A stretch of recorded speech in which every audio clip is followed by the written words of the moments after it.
하나님께서 오늘 우리에게 주시는 말씀 열왕기하 7장 8절에서 10절 말씀입니다. 우리 함께 말씀 읽겠습니다. 그 나병 환자들이 진영 끝에 이르자 한 장막에 들어가서 먹고 마시고 거기서 은과 금과 의복을 가지고 가서 감추고 다시 와서 다른 장막에 들어가 거기서도 가지고 가서 감추니라. 나병 환자들이 그 친구에게 서로 말하되 우리가 이렇게 해서는 아니 되겠도다. 오늘은 아름다운 소식이 있는 날이거늘 우리가 침묵하고 있도다. 만일 밝은 아침까지 기다리면 벌이 우리에게 미칠지니 이제 떠나 왕궁에 가서 알리자 하고 가서 성읍 문지기를 불러 그들에게 말하여 이르되 우리가 아람 진에 이르러서 보니 거기에 한 사람도 없고 사람의 소리도 없고 오직 말과 나귀만 매여 있고 장막들이 그대로 있더이다 하는지라. 아멘. 여러분, 하나님은 살아계시고 역사하십니다. 하나님은 지금 이 자리에 우리와 함께 하시고 우리에게 복 주시길 원하십니다. 그 좋으신 하나님 은혜를 사모하며 이 자리에 나오신 여러분들을 우리 예수님의 이름으로 환영하고 예수님의 이름으로 축복합니다. 자, 이 시간 우리 축복의 마음을 다해서 서로에게 우리 축복의 인사 함께 나누겠습니다. 빛이 있으라, 빛이 있으라. 이 시간 은혜와 생명의 빛이신 예수님이 여러분들의 삶에 충만하게 임하시게 우리 주님의 이름으로 축원합니다.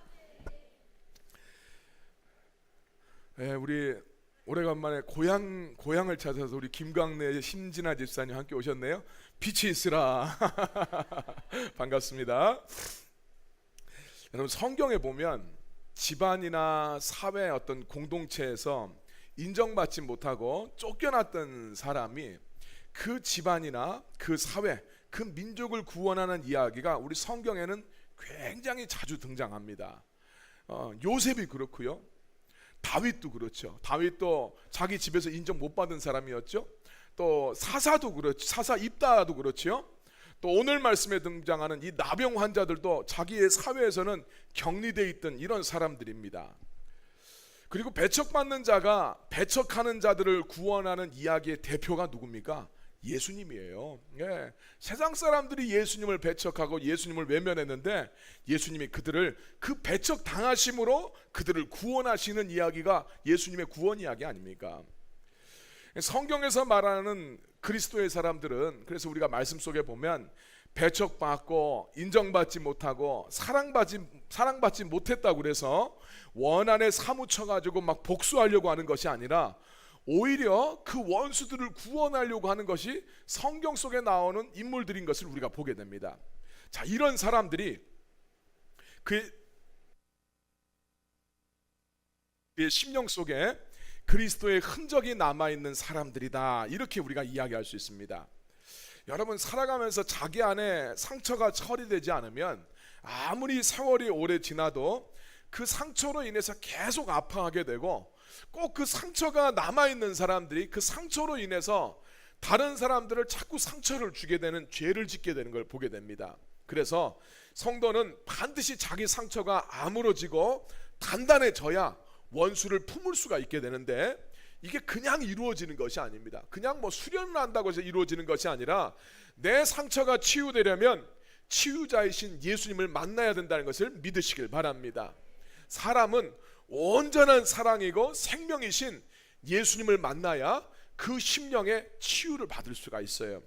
예수님 만나지 못하고 또 그 은혜를 경험하지 못하면 절대 우리 내면 속에 있는 상처는 치유될 수 없고, 원수까지 품고 그들을 위해서 뭐 기도하고 그들을 구원한다는 것은 생각할 수 없는 일이 됩니다. 오늘 말씀을 통해서 여러분들에게 복음이 들려지고 은혜의 예수님을 만나는 시간이 되기를 우리 예수님의 이름으로 축원합니다. 자, 오늘 말씀에 4명의 나병 환자들이 등장하는데, 기원전 7세기경에 팔레스타인에 살던 이 나병 환자들은 정말 우리가 그만 생각해봐도 아주 힘들고 고단한 삶을 살았겠지요. 근데 오늘 말씀을 가만히 떠올려 보면 마치 유쾌한 코미디 영화의 한 장면을 보는 것과 같습니다. 북이스라엘과 국경을 마주하고 있었던 아람은 틈만 나면 어떻게 하든지 북이스라엘을 정복하려고 합니다. 아람은 오늘날로 말하면 시리아죠. 예. 지금도 시리아와 이스라엘이 저 골란 고원을 두고 이렇게 마주보고 있잖아요. 오늘 말씀에서 아람은 북이스라엘의 수도 사마리아를 포위하게 되고 포위된 지 수개월이 지나는 상황이 되니까 사마리아 성 안에는 식량이 떨어져서 극심한 굶주림에 허덕이게 됩니다. 열왕기하 6장 말씀을 보면 당시에 이 사마리아 성 안에 있었던 식량난이 얼마나 심각했는지를 이렇게 묘사하고 있습니다. 열왕기하 6장 25절 말씀 우리 같이 한번 읽겠습니다. 아람 사람이 사마리아를 애워싸므로 성중이 크게 줄여서 나귀 머리 하나에 은 80세겔이요 비둘기 똥 4분의 1갑에 은 5세겔이라 하니. 그렇습니다. 평소에 잘 먹지도 않는 것들마저 없어서 목먹는 상황에 빠졌는데 나귀 머리는 유대인들이 부정하게 여겨서 이거 먹지 않는 것입니다. 그런 나귀의 머리가 80세겔이라 합니다. 80세겔은 노동자들의 이때 1년 연봉에 해당되는 금액이에요. 엄청난 거죠. 비둘기 똥이 4분의 1갑에 5세겔이라고 하는데 여기서 비둘기 똥은 그냥 비둘기 똥이 아니라 아직 제대로 여물지 않은 그런 콩을 말하는 것으로 이해를 하고 있습니다. 콩 한 움큼이 20일치 품삯에 거래가 되고 있어요. 좀 말도 안 되는 거죠. 사마리아 성 안에는 엄청난 인플레이션이 일어났고 사실은 돈이 있어도 도무지 식량을 구할 수 없는 이런 아주 그냥 절망적인 상태가 되었습니다. 여러분 묵상하신 분들은 아시겠지만 굶주림이 얼마나 심했든지 사람들이 자기의 아이를 잡아먹는 일까지 벌어졌다고 이야기를 하잖아요. 어제 자기 아이를 잡아먹고 내일 상대편 여자의 아이를 먹기로 했는데 상대편 여자가 아이를 내어놓지 않아서 여자들 가운데 막 싸움이 벌어졌습니다. 그리고 왕 앞에 가서 이 문제를 해결해달라는 이런 상황까지 벌어지는 아주 비참한 상황에 지금 사마리아 성 사람들이 처해 있습니다. 성 안에 살고 있는 사람들이 지금 이 지경이니까 성 밖에 살고 있던 나병 환자들은 더 먹고 살기가 너무너무 힘들어졌습니다. 나병은 부정한 병으로서 사람들이 모두 싫어하고 혐오하는 질병입니다. 그래서 이 전염의 위험성 때문에 나병 환자들은 항상 격리를 시키죠. 성 안에 살지 못하고 성 밖에 격리되어 살게 되었는데 성 안도 먹을 것이 없으니까 이 나병 환자들, 성 밖에 격리된 사람들은 형편이 더 심각해서 수일을 아무것도 먹지 못하는 이런 지금 상태가 지속되고 있었습니다. 이대로 가만히 있다가는 굶어 죽을 수밖에 없는 상황이 되니까 나병 환자 4명이 회의를 하게 되죠. 야, 우리가 가만히 있으면 여기서 있으면 굶어 죽을 거다. 그리고 우리가 성 안으로 들어간다고 해도 들어가기도 지금 전쟁통이니까 어렵고 들어간다고 해도 그 안에 먹을 것이 없으니 굶어 죽을 거 아니겠냐. 설령 또 그 안에 들어간다 하더라도 나병 환자들이 성 안에 들어왔다고 해서 이 성 안 사람들이 가만히 내어주겠느냐. 우리가 부정한 사람들이 왔다고 때려 죽일 수도 있는데 이 성 안에 들어가나 여기 있나 굶어 죽는 건 매한가지라는 생각이 듭니다. 그래서 이 유일하게 이 사람들이 기대해 볼 수 있는 것은 식량이 있는 아람 군대입니다. 아람 군대의 진영에 가서 항복해보자. 만약에 혹시 그 사람들이 우리를 불쌍히 여겨서 먹을 것을 준다면 우리가 살 것이고 죽인다고 하면 그때 죽는다 할지라도 우리가 뭐 할 말 없지 않겠느냐. 자, 그래서 이 4명의 나병 환자가 죽으면 죽으리라는 심정을 가지고 아람 진영으로 향하기로 결정을 하고 해가 질 무렵에 아람군의 진영으로 찾아갑니다. 어둑어둑해지면 자기들의 이 추한 모습을 조금 더 감출 수 있을 거 아니겠어요? 그래서 해질 무렵에 이 사람들이 아람군 진영을 향해서 찾아 들어갑니다. 근데 여기서 정말 상상하지 못할 일들이 벌어지게 되는 것이죠. 정말 죽을지도 모른다고 생각하면서 혹시나 하는 마음으로 아람군 진영에 도착을 했는데 진영 앞에 경계 근무를 서는 보초가 당연히 있어야 되는데 이 진영을 지키는 보초가 보이질 않습니다. 진영 앞에 다가가서 아무리 사람을 불러도 어떤 인기척도 느껴지지가 않아요. 모든 진영을 이리저리 다녀봐도 막사와 무기들과 장비들은 그대로 있는데 아람의 군사들은 전혀 한 명도 찾아볼 수가 없습니다. 도대체 무슨 일 때문에 이렇겠습니까? 사실 이 아람 군대는 전날 밤에 엄청난 대부대가 자기들을 향해 진격하여 오는 소리를 듣고 깜짝 놀라게 됩니다. 그 사람들이 생각하기에는 북이스라엘이 자기들을 물리치기 위해서 지금 지원군을 요청을 해놨는데 이집트나 아마 히타이트 제국에 지원 요청을 했는데 그 군대가 지금 도착해서 자기들의 진영을 급습하기 위해서 찾아오는 것으로 착각을 하게 됩니다. 거기에 놀라서 이 사람들이 급히 퇴각을 하게 되는데, 얼마나 다급하게 퇴각이 이루어졌든지 어떤 물품도 가져가지 않고 그대로 사람들만 쏙 빠져나간 그런 상황이 되어버렸습니다. 하나님은 북이스라엘 백성들이 하나님의 백성임에도 불구하고 하나님을 섬기지 않고 온갖 우상들을 섬기고 악하게 살아가는 이 백성들이지만, 이 사람들을 구원해 주심으로써 그들이 깨닫고 돌아오게 하시려고 이 구원의 사건을 예비해 두셨습니다. 그리고 이미 엘리사를 통해서 전날 이 같은 일이 벌어질 것을 예고를 하신 상태였어요. 열왕기서에 나타나는 하나님은 정말 악하고 우상을 섬기는 아합 집안과 북이스라엘 백성들에게 엘리사를 통해서 하나님이 직접 찾아가십니다. 네. 이 사람들이 하나님을 섬기지 않으니까 하나님이 버리시면 되는데, 하나님이 엘리사를 통해서 그들의 삶에 다가가시고 때로는 야단도 치시고 때로는 달래기도 하시고 때로는 도와주시기도 하시면서 어떻게 하든지 이 백성들로 하여금 하나님만이 살아계신 분이고 하나님이 능력이 있는 하나님이라는 것을 깨닫고 돌아오게 하시려고 엄청나게 애쓰시는 이야기가, 우리가 지금 한 주간 내내 묵상했던 말씀 다 그 내용이 나옵니다. 도대체 아합 그놈의 집안을 뭐하러 하나님이 그렇게 도와주는지 이해가 안 될 정도로 하나님이 도와주고 계세요. 어쨌든 이런 사건이 일어난 후에 이 4명의 나병 환자가 아람 군대의 진영에 들어가게 된 것이고, 자포자기한 심정으로 혹시나 해서 이 아람 진영에 들어갔던 나병 환자들은 처음에는 긴장하고 잔뜩 두려워했지만 시간이 지나게 되니까 아무도 남아있지 않는 이 아람군의 진영에서 이제 잔치를 벌이게 됩니다. 아람군의 진영에는 아람 군대가 그대로 두고 간 음식물들이 가득했습니다. 그러니까 수일 동안 굶었던 나병 환자들이 정신없이 먹고 마시면서 자기들의 굶주렸던 배를 채우게 됩니다. 배를 채우고 나니까 정신이 좀 돌아오지 않겠어요? 이 사람들이 아람 군대의 진영 이것저것을 막 살피게 됩니다. 그것을 살펴보니까 아람 군들이 이스라엘을 약탈하면서 모았던 값진 은금과 보석과 의복들을 발견하게 됩니다. 그렇게 이 4명의 환자들은 굶주렸던 배를 채우고 나서는 값진 금은 보화와 의복을 잔뜩 챙기다가 다른 곳에 막 안전하게 숨겨둡니다. 한참 그렇게 하다가 갑자기 한 생각이 떠오르게 됩니다. 자, 오늘 말씀에 그 내용이 나오죠. 자, 열왕기하 7장 9절 말씀 같이 한번 읽겠습니다. 나병 환자들이 그 친구에게 서로 말하되 우리가 이렇게 해서는 아니 되겠도다. 오늘은 아름다운 소식이 있는 날이거늘 우리가 침묵하고 있도다. 만일 밝은 아침까지 기다리면 벌이 우리에게 미칠지니 이제 떠나 왕궁에 가서 알리자 하고, 나병 환자들은 자기들에게 찾아온 이 구원의 축복을 막 즐기다가, 야, 이걸 자기들만 즐기는 것, 전하지 않고 자기들만 즐기는 것은 이게 선한 일이 아니다라는 깨달음을 얻게 됩니다. 참 이걸 나병 환자들이 어떻게 생각했는지 참 놀라운 것이죠. 천대받고 이 성 안에 있는 사람들한테 천대받고 배척받던 사람들 아닙니까? 그런데 이 생각을 했어요.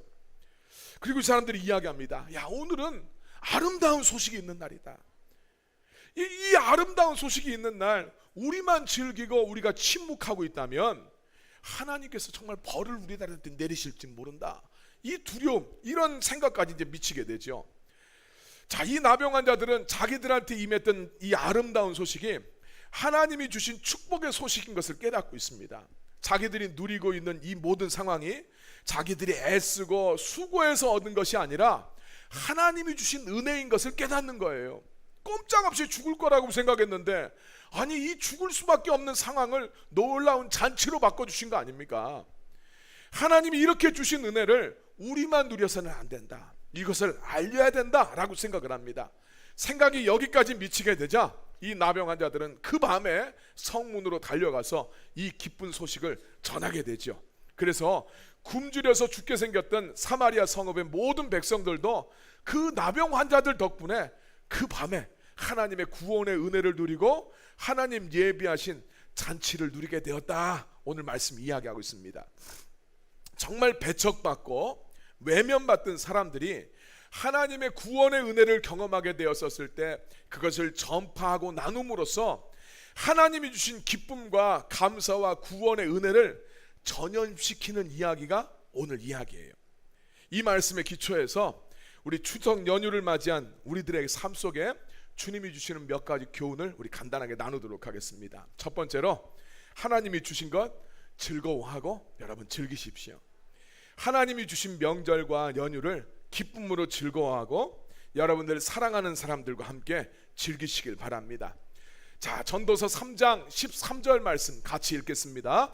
사람마다 먹고 마시는 것과 수고함으로 낙을 누리는 그것이 하나님의 선물인 줄도 또한 알아도다. 아멘. 먹고 마시는 것, 내가 열심히 수고해서 수고의 삭스를 누릴 수 있는 것, 이것이 다 하나님의 선물이다 라고 말씀하고 있습니다. 여러분, 우리들의 삶을 생각해 보면 여러 가지 해결해야 될 문제들이 있죠.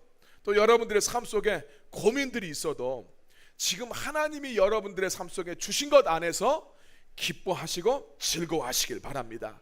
여러분, 누릴 수 있는 게 복이에요. 쌓아두는 게 복이 아니고 누리는 사람이 복입니다. 예. 쌓기만 하는 사람들은 어리석은 사람들이에요. 예. 누리시길 바랍니다. 하나님이 지금 나에게 주신 것, 주신 것을 누리고자 할 때 여러분들 남들하고 비교하고 남들처럼 해야지 누린다라고 생각을 하시면 이건 잘못된 생각입니다. 우리 교회에 누가 저한테 자랑거리가 뭐가 있습니까? 이렇게 물어봤을 때 제가 생각나는 것 중에 한 가지는 우리 교회의 성탄 파티를 저는 떠올리겠습니다.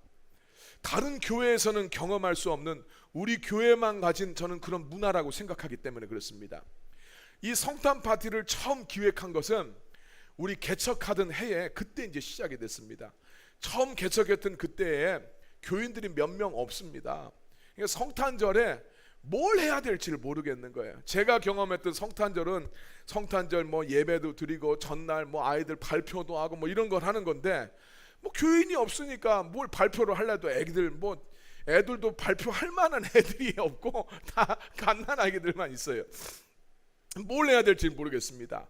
그냥 지나가기에는 너무 쓸쓸하다라는 생각이 들어서 야, 우리끼리 재밌게 놀자 이렇게 생각을 해서 교회에서 바베큐 굽고 레크레이션하고 기도회 하던 것이 우리 교회 성탄절 파티의 이제 이 시작이 되었어요. 다른 교회처럼 우린 다른 교회처럼 못하나? 부러워하고 아쉬워만 했으면 그냥 쓸쓸해하고 아쉬움만 남았겠지만 하나님께서 허락하신 거 안에서 우리끼리 즐거운 시간을 보내기로 작정했었을 때 우리들에게 주신 기쁨을 누릴 수가 있었습니다. 남들처럼 해야 나한테 만족이 있을 것이라는 생각보다 내게 주신 것들 안에서 즐길 수 있는 것을 즐기시길 바랍니다.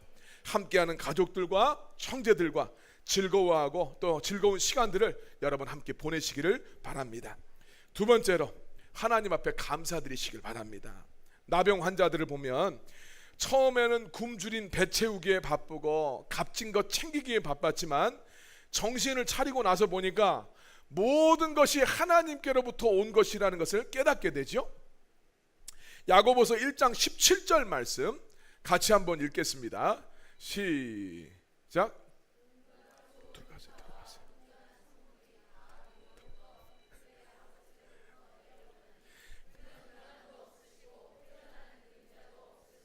할렐루야. 스펙타클한 건 참 좋은 일입니다. 얼마 전에 목사님 취임식을 갔어요. 목사님 지난주죠. 목사님 취임식을 갔는데 장로님들 보러 그냥 광고를 시키면 되는데 원로 장로님 시키셨는데 원로 장로님이 인사 말씀을 하시는데 그냥 읽으셔야 되는데 자꾸 이게 서서히 길러지십니다. 그러시다 갑자기 어이구 막 이러시는데 심장 여기 뭐 박동기를 하셨대요. 그런데 그날 좀 흥분하셔가지고 아이고 초상나는 줄 알았어요. 은혜가 있습니다. 다시 한번 우리 야고보서 1장 17절 말씀 함께 읽겠습니다. 시작. 온갖 좋은 은사와 온전한 선물이 다 위로부터 빛들의 아버지께로부터 내려오나니 그는 변함도 없으시고 회전하는 그림자도 없으시니라. 아멘. 우리 삶의 모든 좋은 것들이 누구로부터 왔다고 말합니까? 하나님께서부터 왔다. 하나님께서 주신 거다. 우리를 구원하신 분도 우리 하나님이시고 우리를 자녀 삼아 주신 분도 우리 하나님이시고 우리에게 생명 주시고 먹을 것 주시고 우리의 삶을 인도하시고 지켜주신 분도 우리 하나님이신 것을 믿으시길 바랍니다. 그 하나님 앞에 감사하는 명절을 지내세요. 감사는 우리 신앙생활의 본질이라고 할 수 있습니다. 추석이라는 우리 고유의 명절, 이 본질적인 의미도 하나님 앞에 사실은 감사드리는 절기였죠. 하늘에 감사하는 절기입니다. 내 삶의 모든 것, 우리 집에 주신 것 하나님 앞에 감사하고 하나님 찬양하시길 주님의 이름으로 축원합니다. 세 번째로, 하나님이 여러분들한테 주신 기쁨, 하나님이 여러분들한테 주신 감사를 전염시키시길 바랍니다. 오늘 말씀에서 핵심적인 포인트는 나병 환자들의 이 멋진 생각이에요. 이 아름다운 소식을 전해야 되겠다라는 이야기죠. 우리가 하나님 주신 기쁨을 즐기는 것도 중요하고 하나님 앞에 감사하는 것도 중요하지만 하나님이 내게 주신 기쁨과 감사를 전염시켜야 된다는 것도 기억하시길 바랍니다. 전파도 있지만 전염시킨다, 여기에 초점을 맞추셔야 돼요. 유대인들은 사도 바울을 막 고발할 때 사도 바울에 대해서 뭐라고 말하냐면 이 사람은 전염병 같은 자다, 그렇게 이야기합니다. 사도행전 24장 5절 말씀입니다. 더둘러라는 사람이 사도 바울을 고발하면서 이렇게 말합니다. 우리가 보니 이 사람은 전염병 같은 자라. 천하에 흩어진 유대인을 다 소유하게 하는 자요 나세렛 이단의 우두머리라, 이렇게 이야기합니다. 전염병, 혐오스러운 이미지죠. 그런데 말 그대로 사도 바울은 만나는 사람마다 예수를 전염시켰어요. 사람들은 사도 바울을 혐오하고 배척하고 외면했지만 바울은 만나는 사람보다 예수님을 전염시킴으로써 그 영혼들을 구원했습니다. 오늘 우리 모든 성도들도 전염병 같은 자가 돼야 될 줄로 믿습니다. 세상이 우리를 전염병처럼 여기고 우리 예수 믿는 사람들을 좀 삐딱하게 쳐다보고 외면하고 가까이 하기 싫어해도, 여러분, 우리는 요셉의 사명을 가졌어요. 형제들이 요셉을 팔았어도 요셉은 형제들을 구원하는 사명을 갖습니다. 다윗처럼 집안에서 인정받지 못해도 하나님의 인정받은 사람들이 우리인 것을 믿으셔야 됩니다. 입다처럼 집안에서 쫓겨났다 할지라도 자기의 민족을 구원하는 우리 사명을 가지고 있습니다. 예수님처럼 오늘 우리들은 그 예수 그리스도의 구원의 은혜를 선포해야 될 사명을 가진 사람들이에요. 그럼 우리를 좀 삐딱하게 바라보는 사람들에게 어떻게 복음을 전하여 예수님을 전염시킬 수 있을까?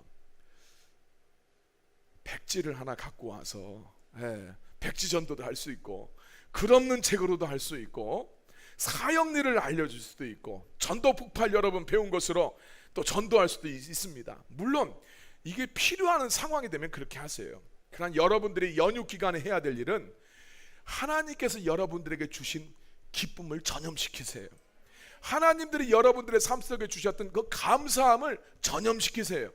명절 때는 여러분 불편한 게 많지요? 만나서 반가운 것도 있지만 만나니까 속상한 것도 있어요. 힘든 것도 있어요. 여러분들 그때 기쁨과 감사를 전염시키시길 바랍니다. 가족끼리 이동할 때도, 친지를 만나게 될 때도 하나님이 여러분들의 삶 속에 주신 기쁨과 감사를 전염시키는 자가 되시길 바랍니다. 여러분들로 인해서 기쁨이 있고 또 여러분들에게 주셨던 그 감사가 여러분들이 만나는 사람들에게도 전염될 수 있도록 만나는 분들을 잘 대해 주시길 바랍니다. 물론 주님이 주신 때가 분명해요. 영적인 이야기가 갑자기 나오게 돼. 그런 상황에서는 여러분들이 담대하게 여러분들이 만났던 예수님을 증거하세요. 하지 말라는 이야기가 아니에요. 그런데 갑자기 그냥 놀고 있는데 확 뜬금없이 막 이야기를 꺼내고, 야, 백지를 하나 갖고 와, 테레비 보고 있는데 테레비 꺼라, 백지 갖고 와라, 이렇게 하시면 안 된다는 이야기예요. 여러분들이 정말 여러분들에게 주신 기쁨과 감사를 전염시키시고 만나는 형제 자매들, 여러분들 조카들 잘 대해 주시길 바랍니다. 그래서 여러분들의 존재와 삶이 기쁨과 감사의 매개차가 되셔야 됩니다. 그러면 여러분들을 통해서 복음도 전염될 줄로 믿습니다. 여러분 좋은 관계를 잘 맺고 하나님께서 여러분들에게 주신 것 즐기시고 감사하는 즐거운 명절 되시기를 예수님의 이름으로 축원합니다.